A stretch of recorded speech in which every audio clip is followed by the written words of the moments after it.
E aí pessoal, tudo bem? Bem-vindos a mais um vídeo aqui no canal. Nos últimos vídeos a gente veio estudando como que os modelos de machine learning funcionam lá por debaixo dos panos, mas eu estava sentindo que faltava a gente colocar a mão na massa para conseguir usar eles de verdade, né? Então hoje vai ser o primeiro vídeo de uma nova trilha aqui do canal, que vai ser o Zerando Kaggle, onde eu vou pegar alguns datasets ali que eu ainda não estudei, não fiz nenhum projeto, para a gente ir junto colocando aquilo em prática, né, e estudando, tá bom? Então, eu acho que um dataset legal para a gente começar vai ser aqui o do Titanic, né? Então, ele é um dataset, acho que todo mundo que começa a estudar ciência de dados já teve alguma interação, mas como eu ainda não tinha trazido ele aqui no canal e faz muito tempo que eu mexi nele, eu achei que ia ser legal para a gente começar, tá bom? Então aqui, vocês podem entrar aqui no Kaggle, né? Vou deixar o link na descrição do vídeo. E aqui a gente já consegue ter uma ideia das variáveis que a gente tem no modelo, né? Então a gente tem uma aqui, se a pessoa sobreviveu ou não ao naufrágio, qual a classe da pessoa, né? Então primeira, segunda e terceira classe, o gênero, a idade em anos, o número de filhos ou esposa, marido a bordo, o número de pais ou crianças, legal. A gente tem o ticket, né? Então o número ali da passagem da pessoa, o fare, que acho que seria o valor que ela pagou, né? O número da cabine e a gente tem o embarked aqui, que vai ser em qual porto que a pessoa embarcou no navio, tá bom? Então basicamente a gente tem essas variáveis aqui e para vocês baixarem os dados, você pode clicar aqui em Download All e ele já vai fazer isso, tá? Eu já tenho aqui, tá? Então eu deixei um modelinho pronto pra gente e se a gente olhar no que eles mandaram, eu tenho aqui o teste, né? E o train que a gente vai usar para treinar o nosso modelo. Então vamos lá. Eu vou tentar ir bem devagarzinho, bem do começo, para a gente ir construindo junto mesmo, tá bom? Aqui eu vou fazer então a importação das bibliotecas padrões, tá? Então o Pandas, o Matplotlib, Seaborn, o NumPy também, e algumas coisinhas aqui do Scikit-learn que a gente vai usar para conseguir avaliar, né? E criar e avaliar o nosso modelo.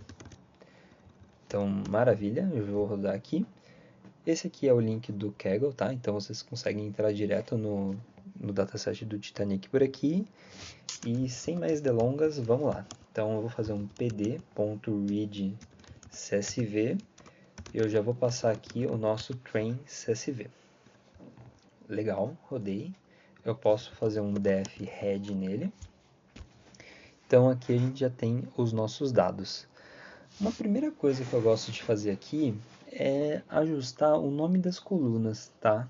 Nesse caso, ela já está bem bonitinha, né? Então tá sempre a primeira em maiúscula, aparentemente não tem nenhum espaço, mas acho que a gente pode encontrar no dia a dia datasets que vão estar com um formato diferente, tá? Então a primeira coisa que eu gosto de fazer, e aqui não é nem porque esse def precise, é mais por convenção mesmo, é fazer a padronização do nome das colunas, tá?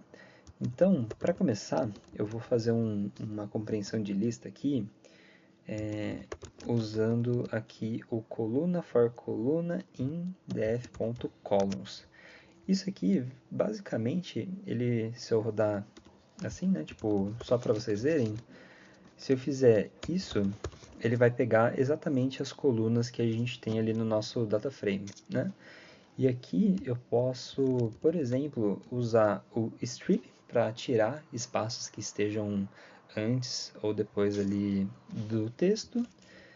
Uma coisa que eu gosto muito é transformar tudo em minúsculo para facilitar ali na hora que a gente estiver mexendo. E por fim, eu gosto muito de trocar tudo que for espaço por underline, tá bom? Então, ó, se vocês verem, aqui eu já tenho as minhas colunas nesse formato mais bonitinho, tá bom? E agora eu posso só falar que o meu df.columns vai receber essas variáveis que a gente criou, tá bom? Maravilha! Legal, agora a gente pode começar a entender um pouco melhor como que o meu dataset está sendo formado, né? Então eu vou fazer um df.info, eu vou rodar aqui. Ó, legal. Então eu consigo ver que o meu data frame, né, ele tem 891 linhas. Eu tenho a maioria aqui sendo preenchida, né? E tem alguns que não estão. Então tem alguns ajustes que a gente vai poder fazer no Age e também aqui no Cabin tem bastante coisa vazia. Legal? E aí vale a gente ter um pensamento crítico agora. Será que todas essas colunas elas vão ajudar o nosso modelo a conseguir prever o nosso target? Aí vamos lá, né? Então, putz, tem o Passenger ID. Então eu olhei aqui que ele é um ID que ele é sequencial. Será que isso tem alguma relação com a pessoa ter sobrevivido? Acho que não, né? Porque é só o ID ali da pessoa. E a mesma coisa a gente pode pensar aqui pelo nome, pelo ticket. Então, são informações que acabam não agregando tanto ali para o nosso estudo, né? Então, essas aqui são fortes candidatos a gente tirar. E tem uma outra que ela poderia ser interessante, mas como tem muito dado faltante, a gente vai acabar retirando também para que o nosso modelo ele consiga ter uma melhor performance, né? E essa coluna que eu falei que é melhor tirar vai ser exatamente o Cabin por ter mais da metade aqui dos valores faltantes, tá bom? Legal, e para fazer o drop dessas colunas, a gente vai fazer, então, o df vai ser igual ao df.drop, eu vou passar o columns, e aqui eu vou colocar, então, o passenger ID, vou colocar também o name, eu vou colocar o cabin, e eu vou colocar também o ticket. Legal? Maravilha. Então, se eu der uma olhadinha agora no meu def head, eu já vejo que ele já está bem melhor. Então, eu tenho as colunas que de fato vão ajudar o nosso modelo a conseguir prever, né?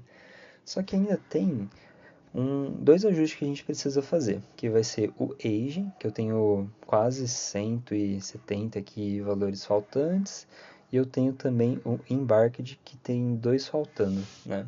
Para resolver isso, eu posso fazer, no caso da idade, eu posso substituir ela por algum valor, né?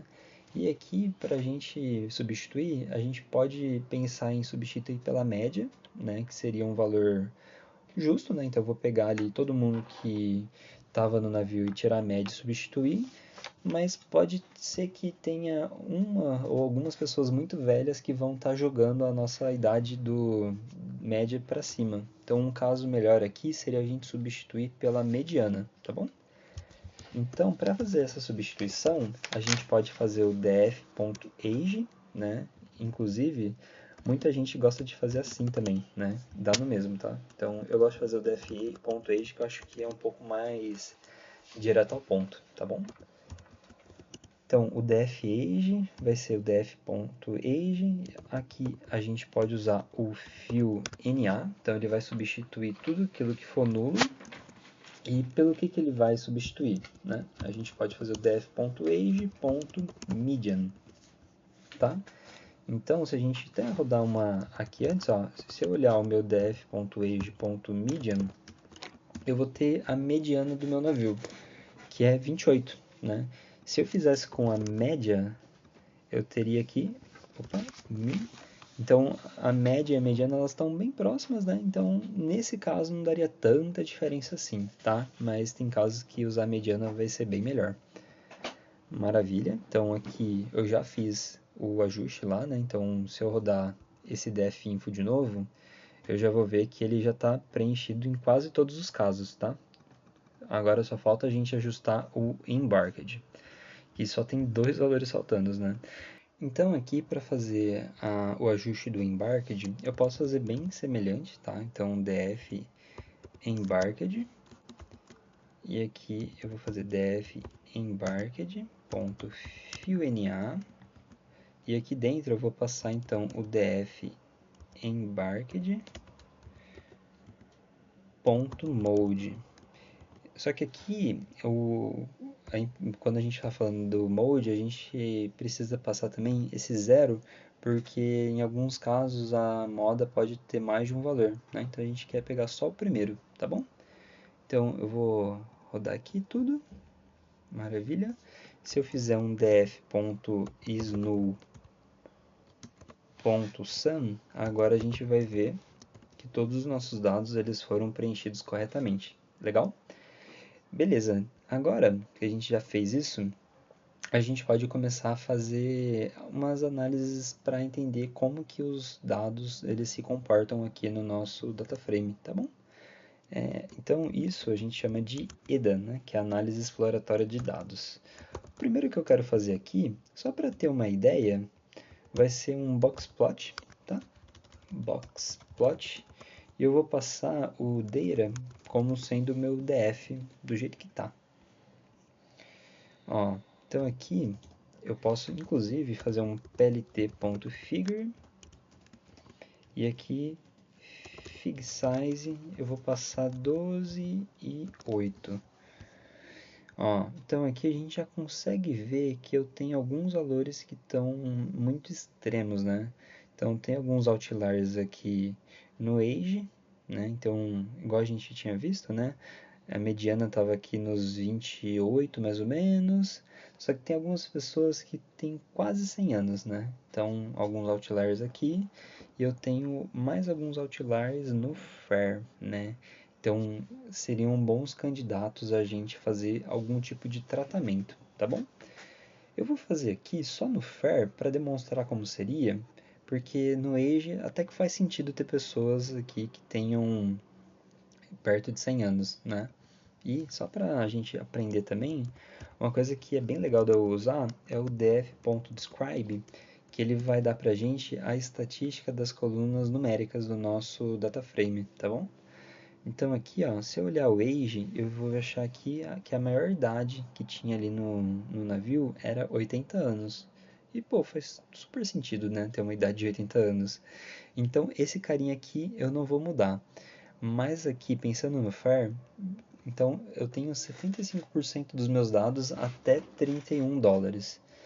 Tem alguém que pagou 512, né? Então esse cara é muito outlier, né? Então aqui, nesse caso, a gente pode fazer uma mexida. Então vamos dar uma olhada um pouquinho melhor aqui no FAIR, né? Então eu vou passar aqui, vai ser o meu def FAIR. Vamos colocar o KDE igual a true. Então, ó, eu tenho que a grande maioria das pessoas pagavam aqui, ó, até 100 dólares, né? Talvez até ali 200 tem alguma coisinha e um carinha lá pagando 500 dólares, né? Então, a gente diz que ele tem uma cauda mais pesada aqui para a direita, né? Porque tem valores muito extremos que estão fazendo com que a nossa dispersão fique um pouquinho mais esquisitinha, né? Então, como que a gente pode fazer aqui para ajustar isso, né? Primeiro ponto, né, a gente pode pensar qual que é o valor que 99% das pessoas pagaram para ir no navio, né?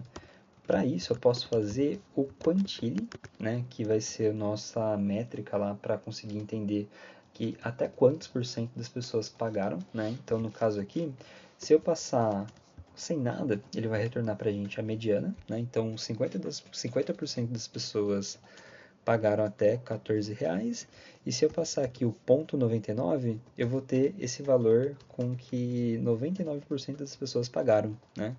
Então seria basicamente a gente pegar aqui, ó, e falar que isso tudo aqui representa 99% dos nossos dados. Legal? Muito bom. Então, a gente está querendo fazer esse ajuste dos outliers para o FAIR. Eu posso fazer um def.lock.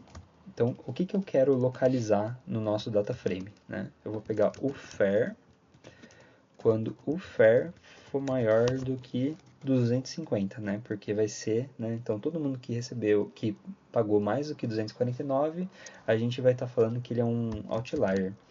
E aqui eu vou pegar só o FAIR, tá? Então, se eu rodar assim, eu tenho todos os valores que foram mais do que o percentil 99 que a gente tinha colocado. Legal? E para esses casos aqui, eu posso falar que eu quero que ele assuma toda vez que vai ser igual ao nosso percentil 99. Maravilha? Agora, se a gente der uma olhadinha no nosso boxplot, pegando só o FAIR, então eu vou passar aqui o y vai ser igual ao FAIR, boxplot. Olha que legal, aqui a gente já tem uma coisa um pouquinho mais interessante, né? Então, ao invés de ser $500, agora ele está ficando perto de 250, tá? Aqui para o nosso exemplo eu vou deixar assim mesmo, tá? Mas a gente poderia reduzir ainda mais, né? Mas como pode ter pessoas que realmente pagaram muito caro ali para a passagem, eu vou manter assim. Legal? E agora, uma outra informação que eu fiquei pensando quando eu vi esse data frame era nesse embarked. Será que ele é tão importante assim para o nosso modelo? Porque, putz, será que é relevante? E para responder isso, a gente pode usar, por exemplo, um count plot.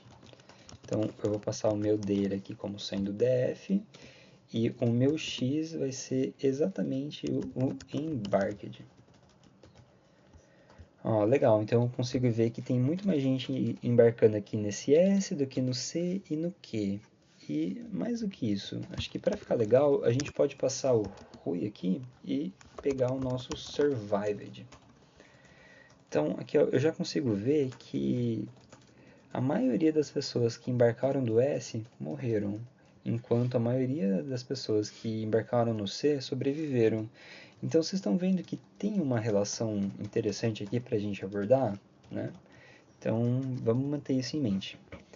Uma outra que a gente poderia observar aqui é em relação ao gênero da pessoa, né? Então ao sex. Se eu rodar assim, eu vou ver que a maioria das mulheres sobreviveram, enquanto a maioria dos homens não sobreviveu. Então já dá para a gente ter alguns insights aqui em como que funciona a sobrevivência no Titanic, né? Aqui eu vou fazer um último que vai ser o P-Class, tá? Então, será que a pessoa está na primeira classe e ajuda ela a sobreviver mais? E aparentemente sim, né? Então a gente vê que mais da metade aqui das pessoas da primeira classe sobreviveram, enquanto muito menos pessoas da terceira classe sobreviveram, né? Então já dá para ter uma ideia aqui de como funciona as coisas, né? Eu vou colocar mais um só aqui para a gente ter uma ideia. Então, sei lá, tipo, vamos pensar no sns.boxplot. Vamos colocar então o data como sendo o nosso df. Agora eu vou usar o FAIR como sendo o nosso y. E vou colocar o ROI como o survived.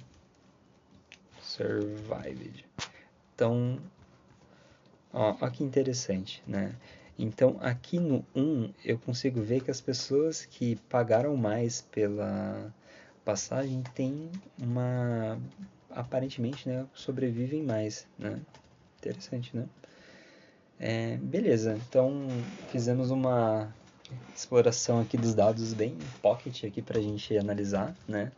Então, antes da gente ir para a criação do modelo de fato, vamos dar uma olhadinha em como que o nosso DF está por enquanto, né? Então, eu tenho o survived, que é 0 e 1, que é a nossa variável target. Eu tenho o pclass, que é uma variável categórica, né, que tem 1, 2 e 3. Eu tenho o sex, que é male ou female. O age, que é uma variável discreta, contínua, né? É uma variável discreta, né, que é basicamente o número de anos que uma pessoa tem. Eu tenho o número de filhos, o PARC, que é o número de esse CIB-SP acho que é filhos e o PR que é esposa e pais, é alguma coisa assim, tá? O FAIR é a taxa e o embarked é uma variável categórica também, né? A primeira coisa que a gente pode fazer, antes de ir para o modelo de fato, é trabalhar um pouco melhor nessas variáveis, que ainda não está no melhor jeito possível, tá? Então, a primeira que eu vou mexer aqui vai ser no sex, tá? Porque male e female são textos, né? E geralmente os modelos eles não lidam tão bem com isso. Então eu vou fazer um df.sex, ou melhor, eu vou até dar um passinho atrás. Eu vou criar um objeto aqui, um dicionário, onde eu vou ter male como sendo 1 e female como sendo 0, tá? Isso aqui vai ajudar a gente exatamente para fazer essa substituição. Então, df.sex, e aqui eu vou usar o método map, que eu posso passar esse nosso dicionário. O que ele vai fazer? Quando encontrar male, ele vai transformar em 1, e quando ele encontrar female, ele vai transformar em 0. Legal? Então, se eu dar uma olhadinha aqui no meu def.head, agora eu já tenho 1 e 0. Então, acaba ficando muito melhor para a gente trabalhar os nossos dados, tá bom? Seguindo aqui, a gente agora vai trabalhar o pclass e o embarked. Porque vocês concordam comigo que o pclass, tipo, ele não é um número, ele é uma categoria, né? E para a gente trabalhar com categoria, a gente tem a opção de usar o dummies, né? O que é o dummies? Acho que é mais fácil mostrar do que explicar, né? Então eu vou fazer um df.getDummies. Eu vou falar aqui que o meu columns vai ser, então, o pclass. E o embarked é a mesma ideia, né? Então, ele também é uma categoria. Maravilha. Coloquei assim. Eu vou rodar para vocês verem como que fica.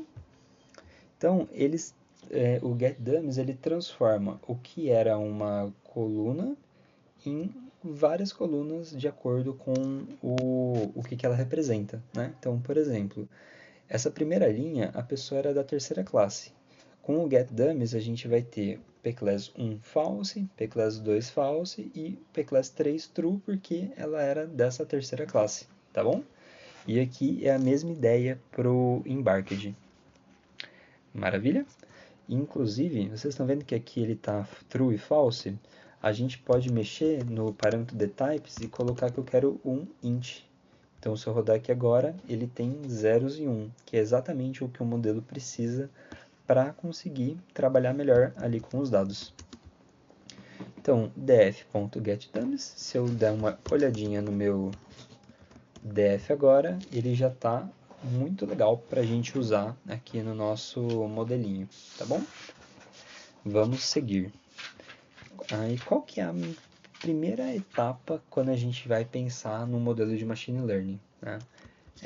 Aqui, geralmente a gente separa entre treino e teste, né?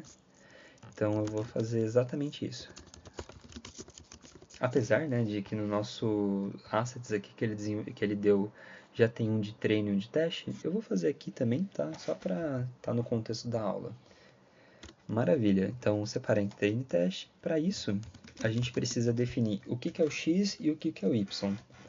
O x, eles vão ser as nossas variáveis independentes, né? Então, elas vão ajudar a gente a prever o survived, né? Então, para fazer isso, eu vou usar um df.drop survived e eu vou passar o axis igual a 1. df.drop. Legal? E o meu y vai ser exatamente o meu survived. Beleza? Rodei aqui. Agora sim, a gente vai separar entre treino e teste. Então, eu tenho o xtrain, o xtest, ytrain, ytest. Isso tudo vai ser igual ao train test split. Eu vou passar o meu x, o meu y, o meu test size, que vai ser... Eu posso escolher um valor aqui, né? Mas geralmente eu coloco 20%. E um random state, eu vou colocar 1, 2, 3. Maravilha, rodei aqui, ele deu um errinho, o que ele errou? Random state. Maravilha. E aqui a gente pode até dar uma olhadinha, ó, eu vou dar um print no nosso xtrain.shape. Eu vou fazer isso também, na verdade, eu vou fazer no nosso x, no xtrain e no xtest, só para vocês verem. Então, eu tinha 891 linhas, eu separei 80% disso para treinar e 20% para testar, tá bom? É exatamente isso que o Train Test Split faz. Maravilha, então, boa. Então, aqui a gente já tem os nossos dados separados. Mas, um último step antes da gente seguir, vamos dar uma olhadinha de novo no nosso Xtrain. E vocês concordam que eu tenho variáveis que podem ter escalas diferentes? Por exemplo, eu tenho o age, que vai de 0 a 80. Eu tenho o fair, que está indo aqui de 0 até 250 aqui no nosso exemplo, né? Então, vocês concordam que se eu usar algum modelo de machine learning que dependa dessas unidades, o fair vai ter uma importância, né, um peso muito maior? Então, a gente precisa tomar cuidado com isso. Para fazer isso, a gente vai fazer a normalização dos dados. E para normalizar, a gente vai usar o Standard Scaler, que basicamente ele vai pegar e vai subtrair a média e dividir pelo desvio padrão. Quando a gente faz isso, a gente deixa todas as variáveis com uma unidade muito próxima, né? Então ele não vai ter esse problema na hora de calcular as distâncias, tá bom? Maravilha. Então agora eu vou ter o meu xtrain scaled como sendo o meu x, ou melhor, a gente vai ter o nosso scaler, escrevi erradinho aqui, scaler ponto fit transform. E aqui a gente vai usar o fit transform porque a gente está aplicando nos dados de treino, tá? Vocês já vão entender. Aqui eu vou passar o xtrain, legal. E aí a gente precisa fazer a mesma coisa para o nosso x de teste, tá? Só que aqui eu não preciso mais fazer o fit, porque eles já foram ajustados com dados de treino. Agora eu só preciso fazer o transform, tá bom? Maravilha, fiz aqui.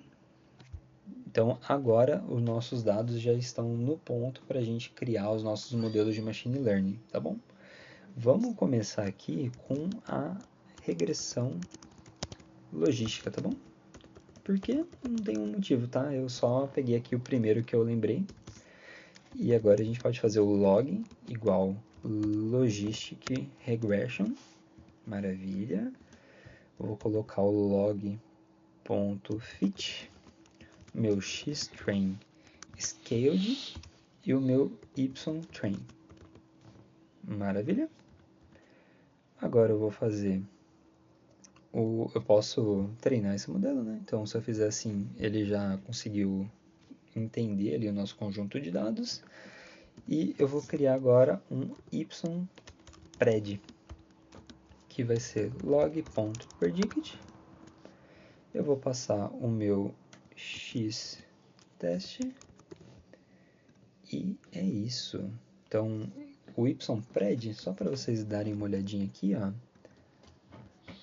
ele vai prever se a pessoa sobreviveu ou não ao Titanic, né? Então, xtest, deixa eu só ver se está certinho, xtrain scaled, ytrain scaled, maravilha. A gente pode olhar se o nosso modelo ele foi assertivo usando o accuracy score, né? Então, ypred e o y de teste. Então, se eu rodar aqui, ó, eu encontrei 63% de acurácia no nosso modelo, tá bom? Maravilha, então não é tão bom. A gente pode agora testar alguns outros modelinhos para ver se a gente encontra um que seja melhor, né? Mais performático. Eu vou rodar aqui então com o KNN agora, tá? Então, deixa eu colocar... Vou colocar o KNN, que vai ser o nosso Key Neighbors Classifiers. Já vou fazer o fit dele. E vou fazer aqui o pred também, tá? Então, aqui, na verdade, é aqui. Então, instanciei ele, fiz o fit usando o xtrain scaled e o ytrain, da mesma forma que a gente tinha feito antes. O ypred vai ser igual ao knn.predict. Ah, um ponto muito importante. Eu tava achando estranho que a gente teve uma acurácia baixa. E eu lembrei aqui que, na verdade, a gente tem que passar o X-Test Scaled também, tá? Desculpa, gente. Inclusive, foi bom que aconteceu, que aí vocês podem tomar mais cuidado ainda na hora que for fazer, tá? Então, olha que legal. Ele já achou aqui 79,8. Legal? E, inclusive, é bom a gente ver que passando corretamente ali as variáveis normalizadas, a gente consegue uma performance muito melhor. Maravilha? Vou fazer a mesma coisa aqui com o nosso KNN.